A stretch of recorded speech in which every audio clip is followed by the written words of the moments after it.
Pati nga po si Governor Chavit Singson ay hindi nga po pabor sa naging result ng laban itong si Emmanuel Navarrete and Charlie Suarez, kung saan suntok yung tumama pero tinigil yung laban at panalo itong si Emmanuel Navarrete.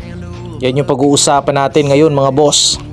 After the fight ng laban nitong si Navarrete and Suarez, natapos po yung laban via technical decision.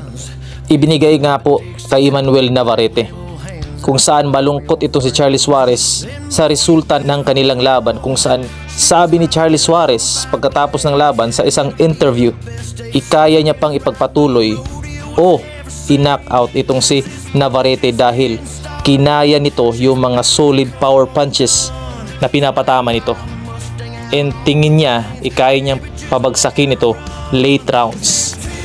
Pero dahil natapos na daw yung kanilang laban, gusto niyang magkaroon ng rematch dahil maganda yung kanilang laban itong si Emmanuel Navarrete. Pero ito yung controversial, nagkomento nga po itong si former Governor Chavit Singson, kung saan sinabi niya malinaw pa sa sikat ng araw na suntok yung tumama kay Emmanuel Navarrete at hindi headbutt.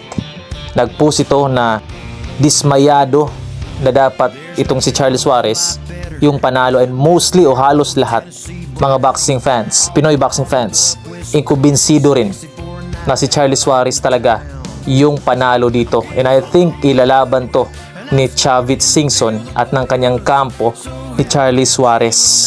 So kung kayo yung tatanungin mga boss, kailangan pa ba nila ng rematch or kailangan baguhin yung decision?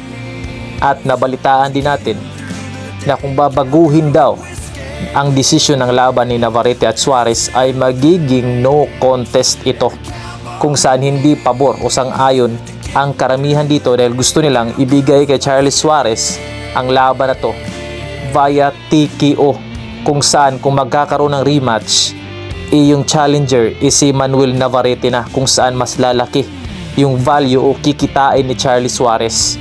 So yun lang mga boss, what do you think dito? Comment down below. Salute.